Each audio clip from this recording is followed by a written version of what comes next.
அனைவருக்கும் அன்பு வணக்கம். இன்று ஒரு அரிசி சேர்க்காமல் ஒரு தோசை ரெசிபி தான் செய்து காண்பிக்க போகின்றேன். கீன்வா தோசை தான் செய்து காண்பிக்க போகின்றேன். உடல் எடையை குறைக்க நினைப்பவர்களும் சர்க்கரை வியாதியை கொண்டொழுக்கில் வைத்திருக்க நினைப்பவர்களும் இந்த தோசையை வாரத்தில் 2 தடவையாவது செய்து உண்ணலாம். கீன்வாவில் நிறைய சத்துக்கள் இருக்கு. வாங்கோ இப்போ வீடியோக்குள்ள போலாம். இதுதான் கீன்வா. இப்படித்தான் இருக்கு கீன்வா வேற கலர், கருப்பு சேர்ந்த கலர்லயும் இருக்குது. இது எல்லா சூப்பர் மார்க்கெட்லயும் கிடைக்கும். இந்த கீன்வா 1 கப் எடுத்து நல்லா படிவா கழுவி 2-3 தண்ணியில கழுவி 3 மணித்தியாலம் ஊற வச்சு எடுத்து வச்சிருக்கிறேன். இதை இப்ப தோசை மாப்பாத்துக்கு நல்ல மையா அரைத்து எடுக்கணும். இப்போ ஒரு மிக்ஸி ஜார்ல இந்த கீன்வாவை ஊற வச்ச கீன்வாவை சேர்த்துக்கொள்ளுவோம்.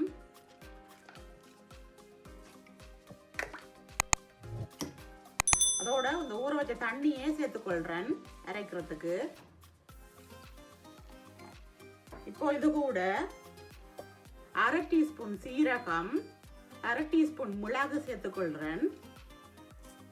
இதோட சின்ன துண்டு இஞ்சி, 2 செத்தல் மிளகாய் அதையும் இதோட சேர்த்துக்கொள்றேன். உங்களுக்கு உரைப்புக்கு பச்சை மிளகாயும் சேர்த்துக்கொள்ளலாம். இதோட 1/4 டீஸ்பூன் மஞ்சள் தூளும் சேர்த்துக்கொள்றேன். அத்தோடு தேவையான அளவு உப்பும் சேர்த்துக்கொள்ளுவோம். இப்போ இதை மூடி போட்டுக்கொள்றேன். இப்போ இதை மையா அரைத்து எடுத்துக்கொள்ளுவோம். இப்போ அரைத்த மாவை ஒரு பாத்திரத்துல சேர்த்துக்கொள்றேன்.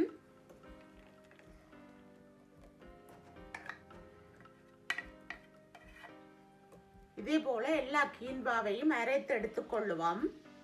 இப்போ எல்லா மாவும் அரைச்சு முடிச்சாச்சுது. இதையும் இதோட சேர்த்துக்கொள்றேன். இந்த மிக்சிலே இருக்குது, இதை கழுவி சேர்த்துக்கொள்ளுவோம். இப்போ எல்லாத்தையும் சேர்த்து மிக்ஸ் பண்ணி கொள்ளுவோம். தோசை மாப்பாத்துக்கு இருந்தா சரி, இந்த அளவு தண்ணித்தன்மை இருந்தா சரி. இப்போ ஒரு பேன்ல நீங்க தோசைக்கல்லையும் சுடலாம். இப்போ நான் இதுல தேங்காய் எண்ணெய் சேர்க்கிறேன். நீங்க நல்லெண்ணெயும் சேர்த்துக்கொள்ளலாம். இங்க குளிரண்ட வடியே இது எப்படி இருக்குது. இப்போ நான் ஒரு பேப்பரால எல்லா இடம் பூசிக்கொள்றேன். இதுக்கு உருளைக்கிழங்கு எடுத்து பூசலாம், அல்லது வெங்காயம் எடுத்து பூசலாம். இப்ப சட்டி சூடாயிட்டுது. இப்ப நான் தோசைமா சேர்க்கிறேன்.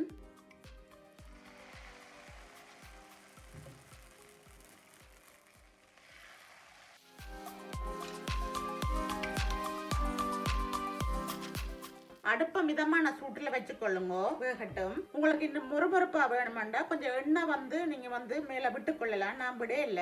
வெயிட்டை குறைக்க நினைப்பவர்களுக்கு இது ஒரு நல்ல ஒரு சூப்பர் உணவு. அத்தோடு மரக்கறி சாப்பிடுவர்களுக்கும் இது சத்தான உணவு. ஏனென்றால் இது ரிச் புரோட்டீன் இருக்கு. இப்போ மற்ற பக்கம் திருப்பி போட்டுக்கொள்ளுவோம். இப்போ இந்த தோசை வெந்துட்டுது. இதை எடுத்துக்கொள்ளுவோம்.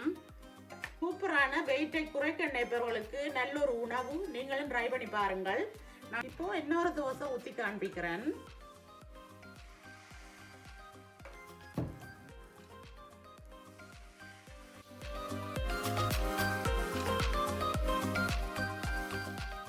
இப்போ எல்லா தோசையும் சுட்டுட்டு காண்பிக்கிறேன். சர்க்கரையின் அளவை குறைக்க நினைப்பவர்கள் எல்லாம் இந்த தோசையை அரிசி சேர்க்காமல் செய்து பாருங்கள். சூப்பரான ஹெல்த்தியான தோசை தயாராகிவிட்டது. நீங்களும் இந்த ரெசிபியை ட்ரை பண்ணி பாருங்கள். என்னுடைய சேனல் பிடித்திருந்தால் நீங்களும் என்னுடைய சேனலை சப்ஸ்கிரைப் பண்ணுங்க. இதோட இந்த வீடியோவை முடித்துக் கொள்ள போகின்றேன். இன்னொரு வீடியோவில் சந்திக்கும் வரை அதுவரைக்கும் நன்றி, வணக்கம், பாய்.